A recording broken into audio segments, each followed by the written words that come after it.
el primer paso para liquidar a un pueblo es borrar su memoria, destruir su cultura, su historia. En poco tiempo la nación olvidará lo que es y lo que era.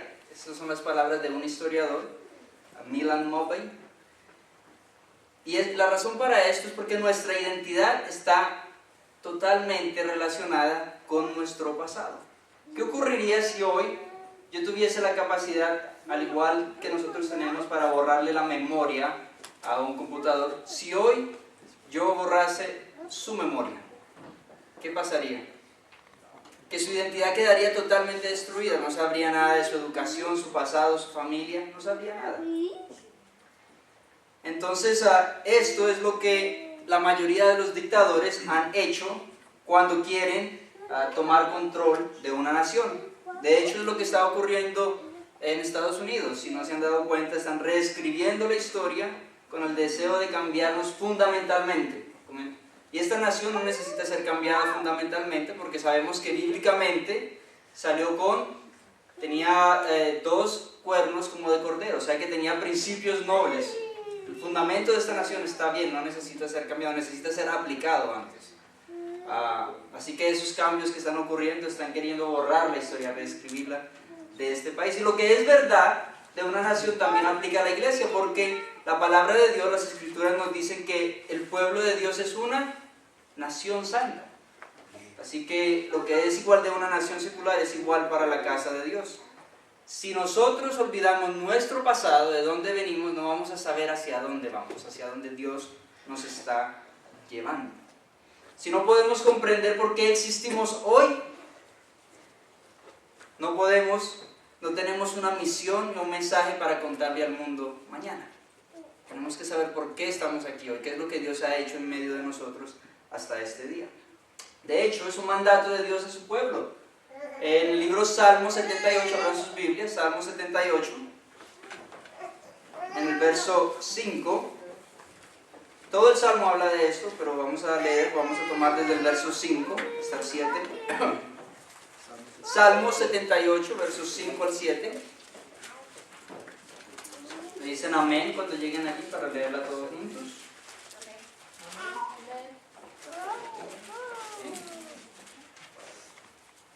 Salmo 78, verso 5 dice: Él estableció testimonio en Jacob y puso la ley en Israel, la cual mandó a nuestros padres que la notificasen a sus hijos, que la comunicaran a sus hijos, para que lo sepa la generación venidera y los hijos que nacerán, y los que se levantarán lo cuenten a sus hijos, a fin de que pongan en Dios su confianza y no se olviden de las obras de Dios, que guarden sus mandamientos. Así que es un mandato de Dios que recordemos la historia. ¿Okay? Y si usted continúa leyendo el Salmo, usted se dará cuenta que precisamente eso fue lo que no hizo el pueblo de Dios. Los judíos no hicieron eso fielmente, y nosotros sabemos las consecuencias de esto. Entonces, una cita de un comentarista bíblico, mi comentarista bíblico preferido, dice: el trato de Dios con su pueblo debe repetirse a menudo, recordarse a menudo.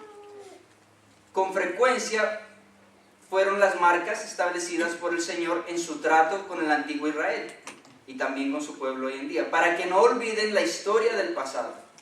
Le ordenó a Moisés que enmarque todos los eventos en una canción, para que los padres puedan enseñar a sus hijos, para que su pueblo se enseñe generación tras generación. El Señor ha obrado como un Dios maravilloso. La historia pasada de la causa de Dios debe ser presentada con frecuencia a las personas jóvenes y mayores, porque a menudo necesitamos contar la bondad de Dios y alabarlo por sus maravillosas obras. Entonces, para que podamos abrazar nuestro propósito de existir hoy como Iglesia Adventista del Séptimo Día en el año 2018, ¿y cuál es nuestra misión en este mundo? Porque no somos sencillamente otra iglesia más a las miles de iglesias y de denominaciones que hay. Quiero compartir con ustedes los fundamentos proféticos para el surgimiento, el origen de la Iglesia Adventista, porque sí, el origen de la Iglesia Adventista estaba profetizado en las Escrituras. Vamos a compartir eso hoy. Y también compartiré con ustedes las características principales que nos hacen adventistas del séptimo día, que incluyen el mensaje que debemos de compartir con el mundo. ¿Okay? Porque es importante que tengamos esto claro. ¿Qué es el mensaje que tenemos que compartir con el mundo que tanto lo necesita? Entonces comencemos con nuestro fundamento profético, o sea, nuestro propio surgimiento como iglesia. Como dije, que ya está profetizado en las Escrituras. ¿Y por qué es importante saber que nuestro fundamento está en las Escrituras? Ahora mismo nosotros estamos parados sobre el mismo fundamento aquí en esta iglesia, ¿right? Y sabemos que los fundamentos, este edificio solamente es tan fuerte como los fundamentos sobre los cuales se construyó, ¿right? Si hay un terremoto y los fundamentos son débiles, aquí quedamos todos. Dios no permita. Entonces, es igual con la iglesia. Si nuestros fundamentos no están sólidamente enraizados en las Escrituras, todo el edificio puede caer. Entonces hoy vamos a buscar esos fundamentos allí en la Biblia. ¿Okay? Ahora bien, nuestro surgimiento como iglesia estuvo estrechamente ligado a la comprensión del libro de Daniel y el libro de Apocalipsis. Porque hasta ese entonces el libro de Daniel había sido un libro cerrado. De hecho, hoy vamos a estar estudiando mucho el libro de Daniel y Apocalipsis. Abran sus Biblias en Daniel capítulo 12, verso 4. Daniel capítulo 12, verso 4.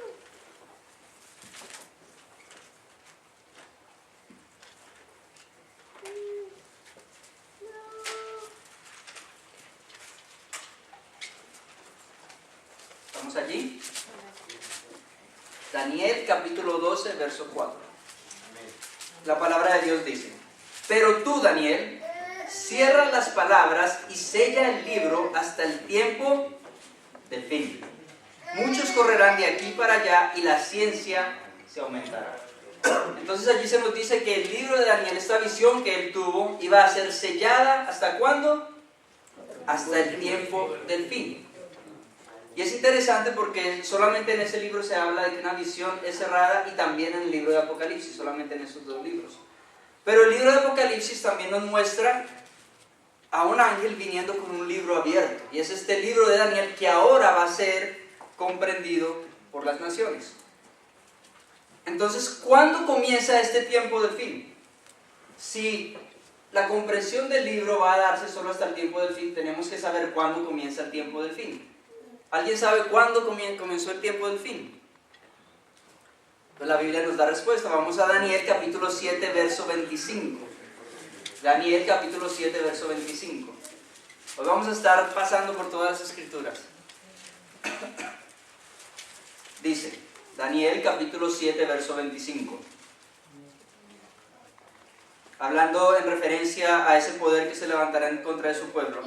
Hablará palabras contra el Altísimo, y a los santos del Altísimo quebrantará, y pensará en cambiar los tiempos y la ley, y serán entregados en su mano hasta tiempo y tiempos y medio tiempo.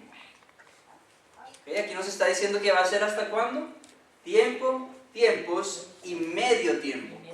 Eso es importante porque el único otro versículo en la Escritura que se refiere a este tiempo, tiempos y medio tiempo se encuentra en Apocalipsis capítulo 12.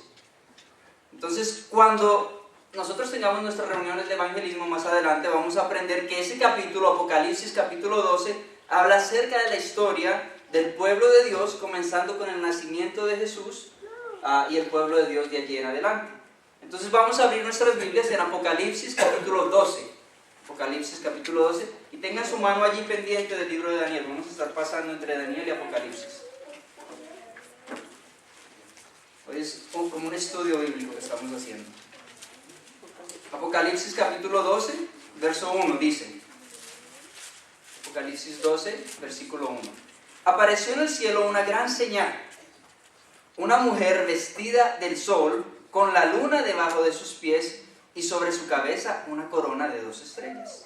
Y estando encinta clamaba con dolores de parto, en la angustia de alumbramiento. También apareció otra señal en el cielo.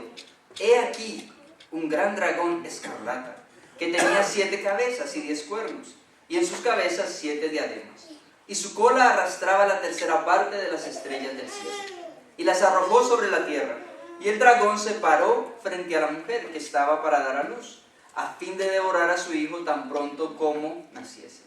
Y ella dio a luz un hijo varón, que regirá con vara de hierro a todas las naciones. Y su Hijo fue arrebatado para Dios y para su trono. ¿Okay? Entonces aquí vemos una visión que el profeta Juan, que es el mismo apóstol, tuvo. Ahora, aunque no estaba en mis notas, quiero compartir con esto adicionalmente. Hoy en día, en muchos lugares, inclusive los judíos mesiánicos están predicando que esta mujer y este dragón, esta mujer que va a estar a punto de dar a luz, y muchas iglesias evangélicas están diciendo que el cumplimiento de este evento fue el 29 de septiembre del 2017, ¿okay? Cuando las constelaciones en el cielo estaban organizadas en dicha manera. Era una constelación que parecía una mujer con el niño y el dragón, que es en realidad una serpiente. Eso es absurdo, ¿okay? Eso es absurdo, eso no es lo que la Biblia nos está hablando aquí. Aquí claramente vemos en el contexto que esto se está refiriendo al nacimiento de Jesús. ¿Okay? Otra cosa que también es absurda, y tal vez ustedes han escuchado mucho, es que esta mujer es la iglesia. Eso es absurdo también, es anacronístico. ¿Qué quiere decir anacronístico? Quiere decir que está fuera de su tiempo. No es la iglesia, hay que ser claros, es el pueblo de Dios, y en aquel tiempo eran los judíos. ¿Okay? De allí es donde nació Jesús, de los judíos, no nació de la iglesia. Primero nació Jesús y después Él creó la iglesia. Más adelante esta mujer, en el mismo capítulo de Apocalipsis 12, iba a llegar a ser la iglesia, porque es el pueblo de Dios, que ahora está compuesto de ¿qué? Tanto de judíos como de gentiles, todos nosotros junto con el pueblo de Dios. ¿Okay? Entonces hay que ser claro, no es la iglesia, esta mujer es el pueblo de Dios. ¿Y cómo sabemos eso? Vamos a estudiar en la Biblia. Jeremías capítulo 6, verso 2 nos dice: he comparado a la hija de Sión con una mujer hermosa y delicada. Así que nos dice que una mujer es ¿qué? Sión.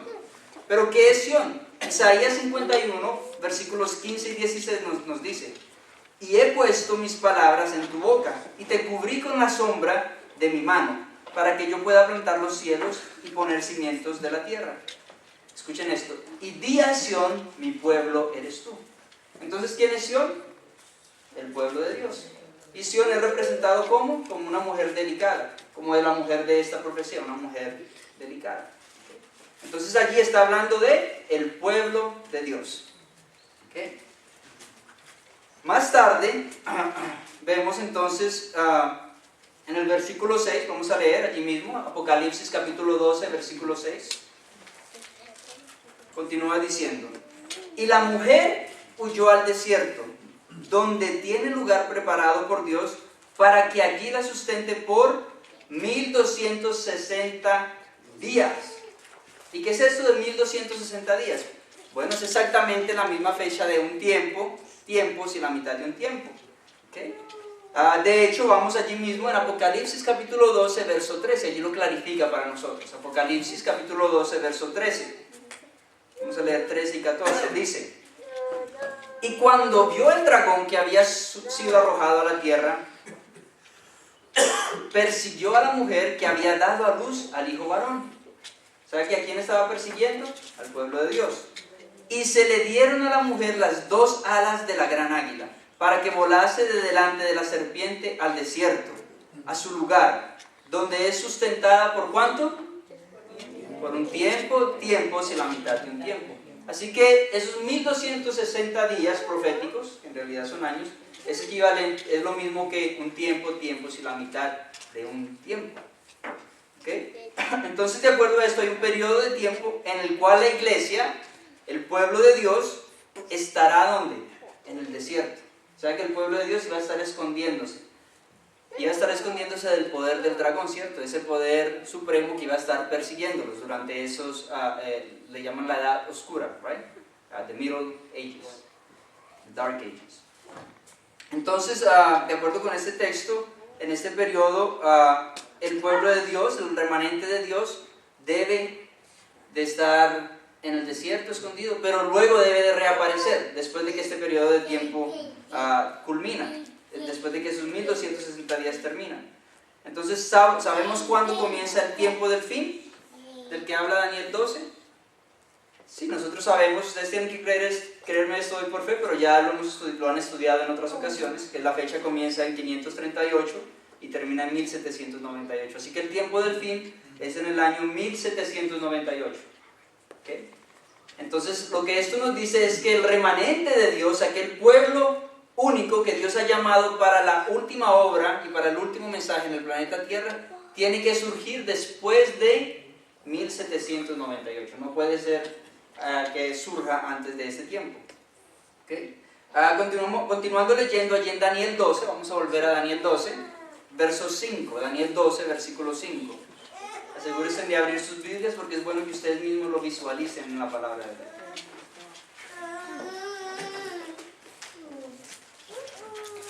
Apocalipsis 12, versículo 5. Daniel 12, versículo 5, gracias.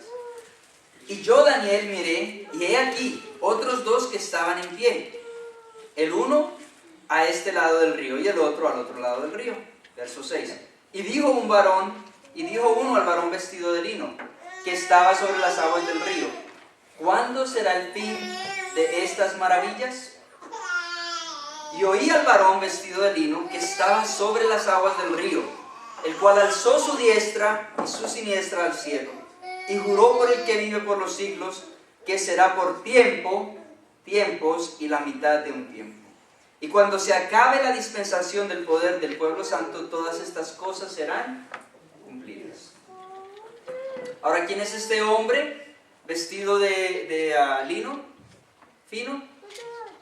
Es Jesús, ¿okay? No lo vamos a probar ahora, pero si ustedes estudian bien, claramente este hombre se describe igual que a Dios Altísimo, que Jesús. ¿Okay? Entonces, de acuerdo con estos versículos, el tiempo del fin comienza después de tiempos y medio tiempo.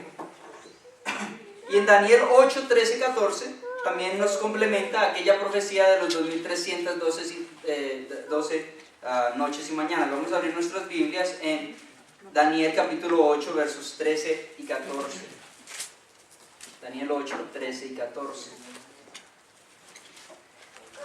La palabra de Dios dice: entonces oí a un santo que hablaba, y otro de los santos preguntó a aquel que hablaba: ¿hasta cuándo durará la visión del continuo sacrificio y la prevaricación asoladora entregando el santuario y el ejército para ser pisoteados?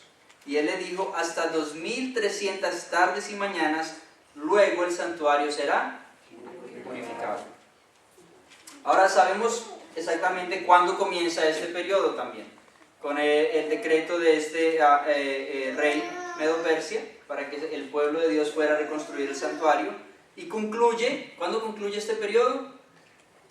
En 1844, la profecía más larga que tiene la Biblia. ¿Okay? 2300 noches y mañanas, días proféticos, son años. ¿Okay? Más adelante, cuando hagamos un estudio del libro de Daniel, yo les explicaré cómo desde el mismo libro de Daniel se nos da a entender que esto se refiere a años y no a días. ¿Okay? Anteriormente en la iglesia lo que teníamos como tradición era mostrar de otros libros, del libro de Ezequiel y otros libros, que en profecía un día se nos da por un año. Pero es importante sacarlo del mismo texto, y el libro de Daniel nos da esa explicación. Es algo nuevo que estaré compartiendo con ustedes cuando estemos estudiando el libro de Daniel. Más adelante, los miércoles, vamos a empezar a hacer eso. ¿Okay? Entonces los quiero invitar, y ahora mismo estamos haciendo también prédicas acerca de los dones espirituales. Quiero aprovechar e invitarlos los miércoles. Okay. Entonces oí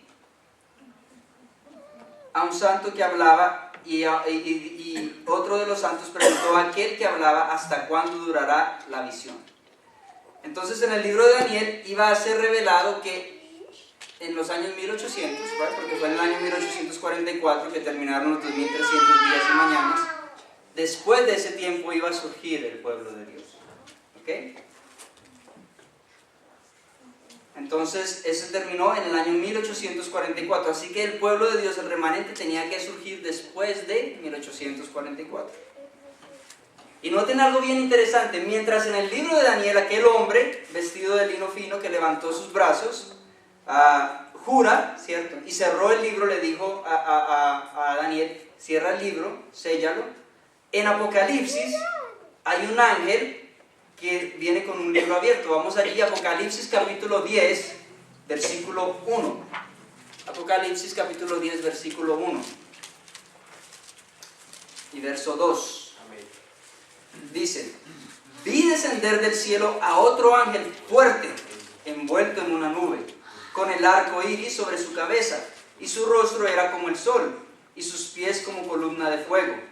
Tenía en su mano un librito abierto, el libro de Daniel, y se puso su pie derecho sobre el mar y el izquierdo sobre la tierra. Pregunta, ¿quién es este ángel? Jesús, pero ¿cómo me van a decir que es Jesús si Jesús no es un ángel? La Biblia dice que Jesús no es un ángel. Jesús creó a los ángeles. Ok, lo que ocurre es que en el lenguaje griego la palabra ángel es un sinónimo de mensajero. De hecho, el mismo Nuevo Testamento nos da muchos ejemplos en el cual la palabra ángel se usa, en griego es ángela, para referirse a un mensajero. En Mateo 4:10 nos dice que Juan es un mensajero. Y también los dos emisarios que él envía cuando él estaba dudando en cuanto a si Jesús era el Mesías, esos dos mensajeros que él envía a que hablen con Jesús son ángelos, son mensajeros, ¿ok? Entonces, en ese sentido, aquí este ángel es solamente un mensajero y viene a ser Jesús mismo. No está diciendo que él es un ángel, no, Jesús es el creador de todas las cosas. Jesús nunca fue creado y no es un ángel en ese sentido como los demás ángeles, pero sí es un mensajero. Recuerden que al principio del libro de Apocalipsis, él es quien da el mensaje al apóstol Juan. En ese sentido, él es el mensajero del mensaje que es acerca de sí mismo a propósito. ¿Okay? Entonces aquí este ángel es el mismo Jesús y es la misma persona que en el libro de Daniel lo cerró, ¿cierto? En el libro de Daniel lo cerró, ahora vino en el libro de Apocalipsis con el libro abierto, ahora sí lo vamos a entender. Qué bonita la palabra de Dios, ¿no? Entonces, mientras en Daniel 12:7 leemos: y oí al varón vestido de lino que estaba sobre las aguas del río, el cual alzó su diestra y su siniestra al cielo y juró por el que vive por los siglos de los siglos, que será tiempos y la mitad de un tiempo. Y cuando se acabe la dispensación del poder del pueblo santo, todas estas cosas serán cumplidas. En Apocalipsis capítulo 12, versos 5 y 7 leemos: y ella dio a luz un hijo varón, que regirá con vara de hierro a todas las naciones. Y su hijo fue arrebatado para Dios y para su trono. Y la mujer huyó al desierto, donde tiene lugar preparado por Dios para que allí la sustente por 1260 días. Después hubo una gran batalla en el cielo. Miguel y sus ángeles lucharon contra el dragón y luchaban el dragón y sus ángeles. Más adelante se nos dice que este dragón es ¿quién? Satanás mismo, ¿ok? Y él perdió esta batalla allí. Entonces, en otras palabras, Apocalipsis 10, versos 5 y 7 es paralelo con Daniel capítulo 12, verso 7. Habla de la misma persona que estaba allí en una ocasión cerrando y en otra ocasión abriendo el libro, ¿ok? ¿Y por qué nos dice allí en estas escrituras que el tiempo no será más? Porque cuando suena la séptima trompeta, eso marca la segunda venida de Cristo. Y en el verso 15 nos dice: el séptimo ángel tocó la trompeta y hubo grandes voces en el cielo que decían: los reinos del mundo han venido a ser de nuestro Señor y de su Cristo, y Él reinará por los siglos de los siglos. ¿Okay? Pero en el capítulo 10 se nos habla de un momentito antes de que se toque esa última trompeta. Se nos dice que el ángel está a punto de tocar la trompeta, pero todavía no la ha tocado. Entonces hay un periodo de tiempo, que es el periodo del tiempo del fin. Y nos dice en Apocalipsis 10, verso 7, dice: sino que en los días de la voz del séptimo ángel, cuando él comience, cuando esté a punto de tocar la trompeta, el misterio de Dios se consumará, como él lo anunció a sus siervos, los profetas. Ahora, si vamos a Apocalipsis capítulo 11, verso 19, se nos menciona que en el tiempo del fin se pondrá atención especial al trabajo de Jesús en el lugar santísimo. ¿Sí han escuchado eso, no? Que después de 1844, Jesús pasó del lugar santo de ministrar allí al lugar santísimo. Y eso lo encontramos también en Apocalipsis 11, verso 19, que nos dice: y el templo de Dios fue abierto en el cielo. Y el arca de su pacto, ¿dónde estaba el arca del pacto? En el lugar santísimo. ¿Okay? Y el arca de su pacto se veía en el templo. Y hubo relámpagos, voces, truenos y un terremoto y grande granizo. Entonces allí nos cambia la escena del lugar santo al lugar santísimo.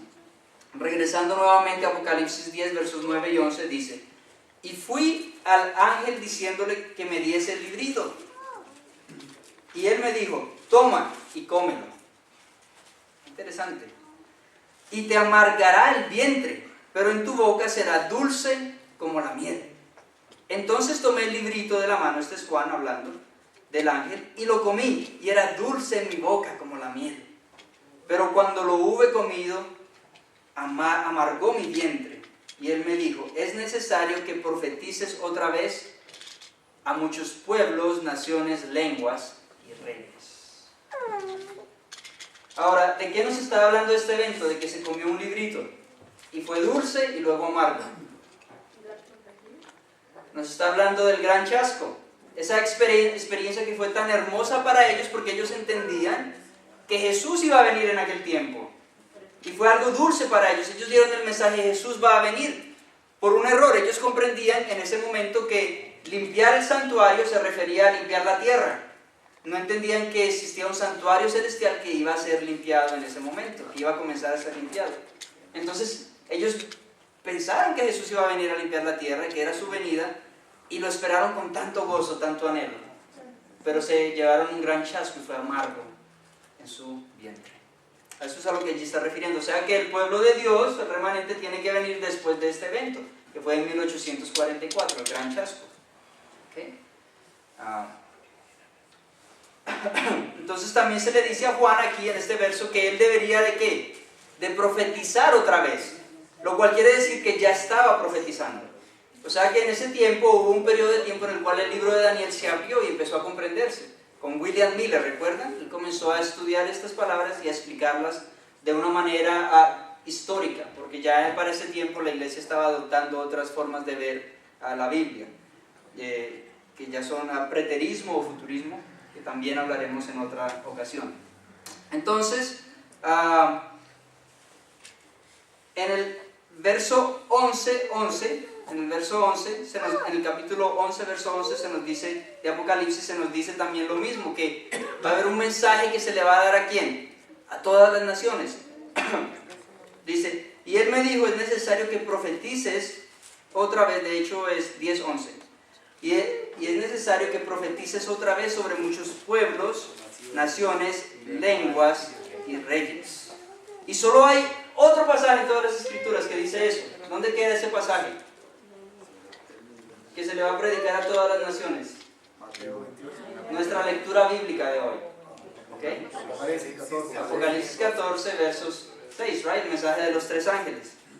¿Okay? Se nos dice: y vi volar por en medio del cielo a otro ángel que tenía el evangelio eterno para predicarlo a todos los moradores de la tierra, a toda nación, tribu, lengua y pueblo. Entonces, aquí le está diciendo a Juan: Juan, sí, te llevaste un gran chasco, pero todavía tienen que profetizar más. Y ahora este mensaje tiene que ir a todo el mundo. ¿Okay? Porque comenzó humildemente. La iglesia adventista comenzó hace más o menos 180 años con un grupito pequeñito de 100 personas. Y hoy estamos en las 215 naciones que son reconocidas por las Naciones Unidas. Hoy estamos en más de 204. ¿Pueden creer eso? Una iglesia universal. La única iglesia que tiene más iglesias en todos los lugares que nosotros es la iglesia católica. Es la única iglesia. De resto, la iglesia adventista. Tenemos más que las demás otras denominaciones. En todo el planeta prácticamente estamos. ¿Okay? Y está traducido en muchísimos idiomas, nuestros libros, nuestra literatura. Entonces Dios nos llevó de un humilde origen a estar ahora esparcidos por todo el mundo en un corto periodo de tiempo. 180 años no es mucho para los 2000 años de la historia del cristianismo. Y estamos ya por todo el mundo. Amén. Increíble, ¿no? Y a veces uno se preocupa porque ve que a veces las iglesias no están creciendo aquí en Estados Unidos. Bueno, afuera en otros países está creciendo. Y aquí también podemos nosotros reversar eso y empezar a continuar a crecer otra vez. Ese es el propósito que estamos compartiendo este tema también. ¿Ok? Entonces, aquí se nos dice también en el verso 7, Apocalipsis 14, verso 7, diciendo a gran voz: temed a Dios y dadle gloria, porque la hora de su juicio ha llegado, y adorad a aquel que hizo el cielo, la tierra y el mar y las fuentes de agua. Ahora, se nos dice en el verso 6, se nos dice, y vi volar por en medio del cielo a otro ángel que tenía el evangelio eterno. ¿Qué es el evangelio? Las buenas nuevas, ¿cierto? Las buenas nuevas. Ahora le pregunto yo a usted, ¿le parecen muy buenas nuevas este mensaje? Que dice, temed a Dios porque la hora de su juicio ha llegado. ¿Cómo es el juicio una buena noticia? ¿Ah? Precisamente para el pueblo de Dios es una muy buena noticia, porque allí es cuando vamos a ser vindicados, tomamos la justicia de Cristo y somos excluidos de toda culpa. El juicio es algo positivo para los que están en Cristo Jesús. Es muy buenas nuevas. Es terrible para los que no están en Cristo Jesús. ¿Okay? Recuerden que las buenas nuevas son para los que quieren aceptar a Cristo. Él dejó la oferta y nosotros somos los que escogemos. ¿Okay? Entonces, si tú estudias la Biblia, el tema del juicio, con relación al pueblo de Dios, descubrirás que son muy buenas noticias. De hecho, en Primera de Juan, capítulo 4, versos 16 al 18, dice, y nosotros hemos conocido y creído el amor que Dios tiene para con nosotros. Dios es amor, y el que permanece en amor permanece en Dios, y Dios en él. Verso 17, en esto se ha perfeccionado el amor en nosotros. Escuchen esta parte. Para que tengamos confianza, ¿cuándo? En el día del juicio. O sea que el juicio para nosotros es un momento en el cual vamos a tener confianza en Dios. Continúa el verso diciendo, pues como Él es, como Cristo es, así somos nosotros en este mundo. Verso 18, en el amor no hay temor. Así que los que entienden el amor de Cristo y lo han recibido no tienen temor del juicio, sino que el perfecto amor echa fuera el temor. Porque el temor lleva en sí castigo. Entonces, ¿quiénes son los que temen el juicio?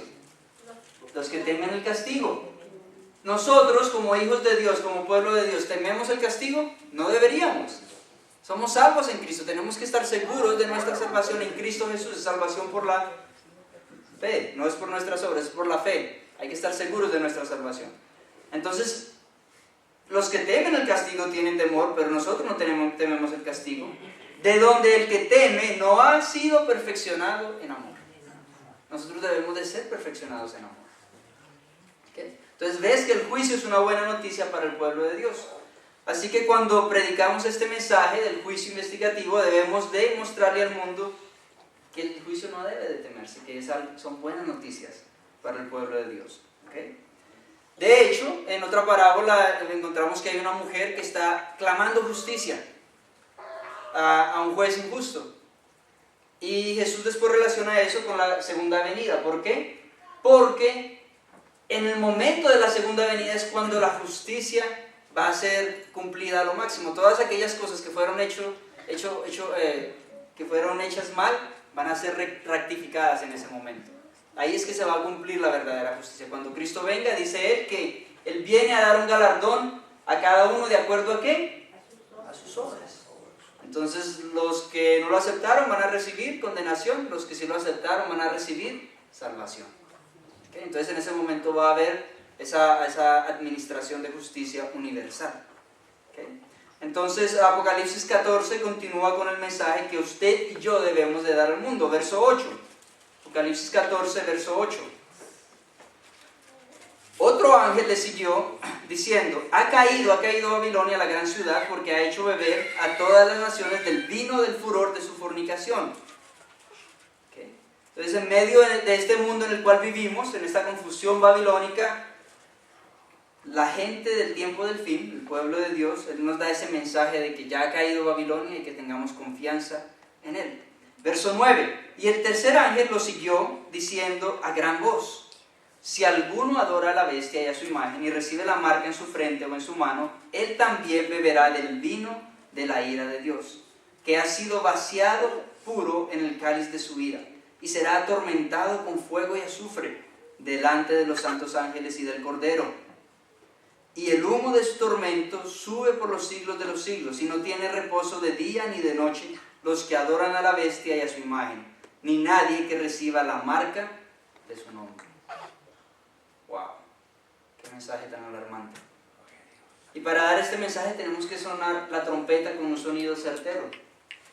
lo cual el mundo no está haciendo. Las demás iglesias no tienen un mensaje para preparar al mundo para estos últimos días.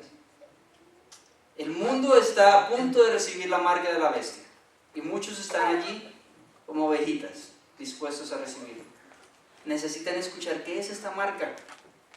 ¿Quién está dando esta marca? Para que eviten recibirla. ¿Y quién es el mensajero que Dios ha escogido?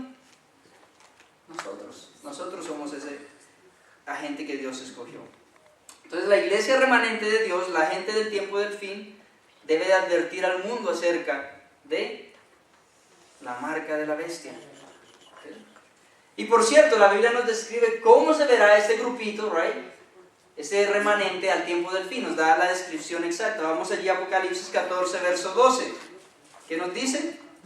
Aquí está la paciencia de los santos, los que guardan los mandamientos de Dios y la fe de Jesús.